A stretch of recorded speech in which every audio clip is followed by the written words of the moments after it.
Assalamu alaikum students, welcome to part 2 of 2010 Marathon paper। तो आज हमने करना है question number 11। 5 blocks have the same mass but different base areas. They are rest on a horizontal table. A graph is plotted to show the relationship between the pressure exerted on the table and the base area of the block. Which graph shows the relationship? तो देखें, अब इसमें actually relation है pressure और area का। Pressure का formula है pressure is equal to force per unit area.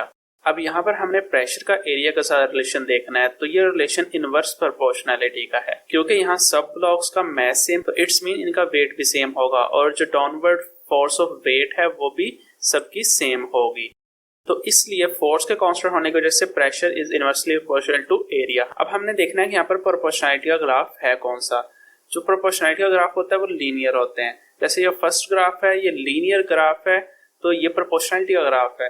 लेकिन देखिएगा इसमें एरिया के इंक्रीज होने से प्रेशर भी इंक्रीज हो रहा है, तो ये डायरेक्टली प्रोपोर्शनैलिटी का ग्राफ है।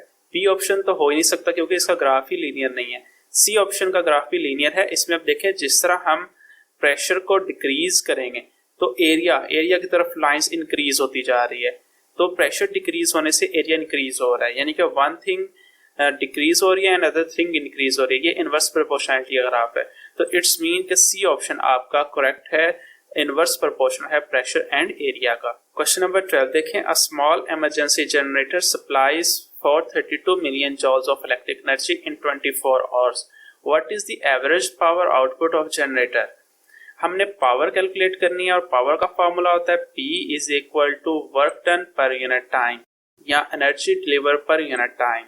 अब वैल्यूज पुट करते हैं, तो एनर्जी हमारे पास है 432 मिलियंस ऑफ जॉल और टाइम हमारे पास है 24 आवर्स। तो हमने इन 24 आवर्स को सेकंड्स में कन्वर्ट करना है, तो उसके लिए हम करेंगे 24 मल्टीप्लाई बाय 60 मल्टीप्लाई बाय 60। तो जो पावर है हमारे पास वो आ जाएगी 5000 वाट। तो ए ऑप्शन करेक्ट होगा। क्वेश्चन नंबर 13 देखें। A parachutist has open his parachute and is falling to earth at constant speed. What is the principal energy conversion taking place as he falls?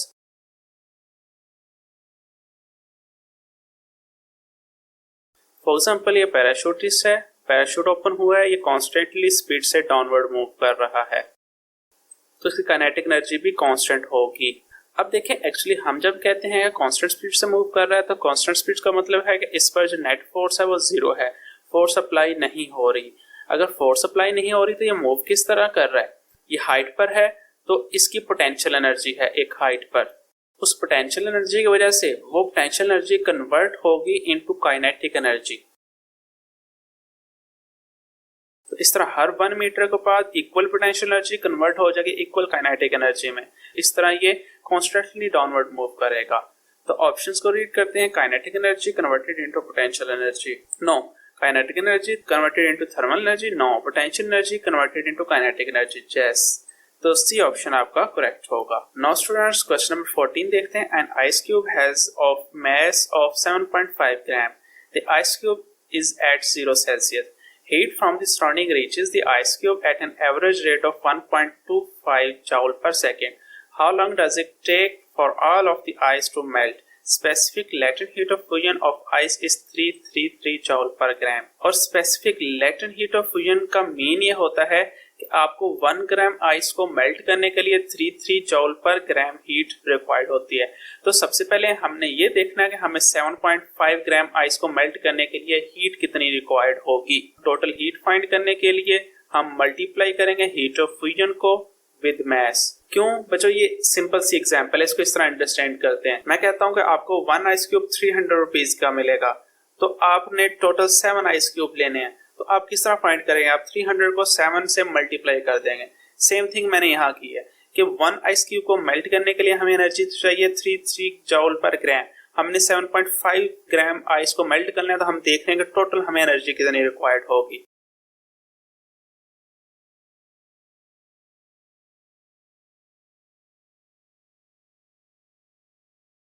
हमारे पास जो total heat है वो 2498 round of करके आ जाएगी।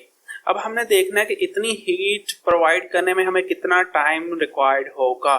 तो हम 1 second में 1.25 जॉल हीट प्रोवाइड कर रहे हैं। तो 2498 जूल हीट प्रोवाइड करने में कितना टाइम रिक्वायर्ड होगा। एग्जांपल से समझाता हूँ आपको कि आपके पास जो एक चॉकलेट बॉक्स है वो आपके पास 2500 का है और उसमें एक चॉकलेट जब अगर 100 रुपीज की हो तो आपके पास कितनी चॉकलेट होंगे। आप 2500 को डिवाइड करेंगे 100 से तो 25 चॉकलेट्स आपके पास होंगे।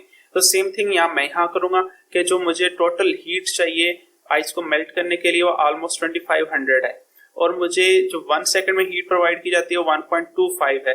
तो कितना टाइम रिक्वायर्ड होगा ये हमें फाइंड करना है। तो टाइम फाइंड करने के लिए टोटल हीट को डिवाइड कर देंगे हीट प्रोवाइड इन 1 सेकेंड। तो आंसर आएगा 1998.4 जो कि राउंड ऑफ होकर नियरली इक्वल हो जाता है 2000 के। तो हमारे पास जो करेक्ट आंसर होगा वो सी ऑप्शन होगा। क्वेश्चन नंबर 15 है the liquid in a puddle evaporates and this causes its temperature to change. How does the temperature of the liquid change and why? For example ये bowl है जिसमें water हमने contain किया हुआ है। इसमें होगा ये कि वाटर के जो हाई एनर्जेटिक मॉलिक्यूल्स हैं वो फास्टली मूव करेंगे और इस सरफेस से इवेपोरेट हो जाएंगे। अब जब हाईली एनर्जेटिक मॉलिक्यूल्स इवेपोरेट होंगे बाउल में वो लो एनर्जेटिक मॉलिक्यूल्स रह जाएंगे। तो इस तरह जो बाउल है उसका टेम्परेचर डिक्रीज होता जाएगा। तो ऑप्शंस को रीड करते हैं। चेंज, डिक्रीज, यस डिक्रीज हो जाएगा लिक्विड का temperature. Less energetic molecules leave the liquid, no. More energetic molecules ने लिक्विड को लीव किया। Decrease, more energetic molecules leave the liquid, yes. तो बी ऑप्शन करेक्ट होगा। क्वेश्चन नंबर 16 को देखते हैं। A bimetallic strip made from brass and iron is used as a thermostat. When the strip is heated, the brass expand more than the iron. Which shape will be the strip become? ये bimetallic strip है जिसका upper part brass से बना है और lower iron से। जो brass है वो एक्सपैंड होता है ज्यादा आयरन से हीट करने पर। अब जब हम इससे हीट प्रोवाइड करेंगे तो ब्रास जो है वो एक्सपैंड होगा ज्यादा जिसकी वजह से ब्रास की लेंथ इंक्रीज होगी और लेकिन आयरन इंक्रीज नहीं हो रहा तो आयरन की इंक्रीज ना होने से ब्रास जो है बेंड हो जाएगा डाउनवर्ड जिसकी वजह से इसकी शेप कुछ इस तरह हो जाएगी। तो बी ऑप्शन आपका करेक्ट होगा। क्वेश्चन नंबर 17 देखें। When a refrigerator is switched on for the first time, the air surrounding the ice cube is cooled. What happens to the density of the air and to its position inside the refrigerator? जब हम refrigerator को on करेंगे तो इसके करीब जो air है वो कूल होने की वजह से उसके एटम्स जो है वो एक दूसरे के करीब आ जाएंगे और उसकी डेंसिटी इंक्रीज हो जाएगी। ये गैस जो है हैवी हो जाएगी और ये मूव करेगी डाउनवर्ड टू बॉटम और जो डाउनवर्ड गैस है जो कि लाइटर वेट की है वो मूव करेगी अपवर्ड क्योंकि उसकी डेंसिटी लो है, अभी वहां तक कूलिंग पहुंची नहीं है तो वो अपवर्ड मूव कर जाएगी। इस प्रोसेस को हम कन्वेंशन कहते हैं। तो ऑप्शंस को रीड करते हैं। डिक्रीज, डेंसिटी डिक्रीज होगी, नो, डेंसिटी तो इंक्रीज होगी तो बी ऑप्शन भी करेक्ट नहीं होगा। C option increase, yes. Sinks to the bottom, yes, density increase होगी और air sinks to the bottom, bottom की तरफ मूव हो जाएगी। क्वेश्चन नंबर 18 है convex lens are used in cameras and as magnifying glasses, which type of image are formed. ये convex lens है, इसकी फोकल लेंथ है, ये 2f डिस्टेंस है, ये f डिस्टेंस है जो कि फोकल लेंथ है और ये 2f डिस्टेंस है। अब हम कन्वेक्स लेंस को कैमरास में भी यूज करते हैं, मैग्नीफाइंग ग्लास में भी यूज करते हैं। कैमरास में जब हम कन्वेक्स लेंस को इमेज प्रोड्यूस करने के लिए यूज करते हैं, जो ऑब्जेक्ट्स हैं वो मोस्टली 2f डिस्टेंस से दूर होते हैं। जो उनकी इमेज है वो बनती है f और 2f डिस्टेंस के दरमियान और रियल और इन्वर्टेड इमेज बनती है। तो मैं यहाँ पर रियल आर लिख देता हूँ कि रियल एंड इन्वर्टेड इमेज बनी है। बट जब हम कन्वेक्स लेंस को मैग्नीफाइंग ग्लास में यूज करते हैं तो सेम यही लेंस लेकिन हम ऑब्जेक्ट्स को f डिस्टेंस से करीब रखते हैं। तो ऑब्जेक्ट के इतने करीब आ जाने की वजह से जो इमेज है वो वर्चुअल बनती है, अपराइट बनती है, ऑन द लेफ्ट साइड बनती है। एक ही केस है कन्वेक्स लेंस का जिसमें इमेज वर्चुअल बनती है और वो तब बनती है जब आपका जो ऑब्जेक्ट है वो f डिस्टेंस से करीब होगा। अब हम MCQs को रीड करते हैं। Types of image in camera, camera में रियल इमेज बनती है, यस, कैमरा में रियल इमेज बनती है।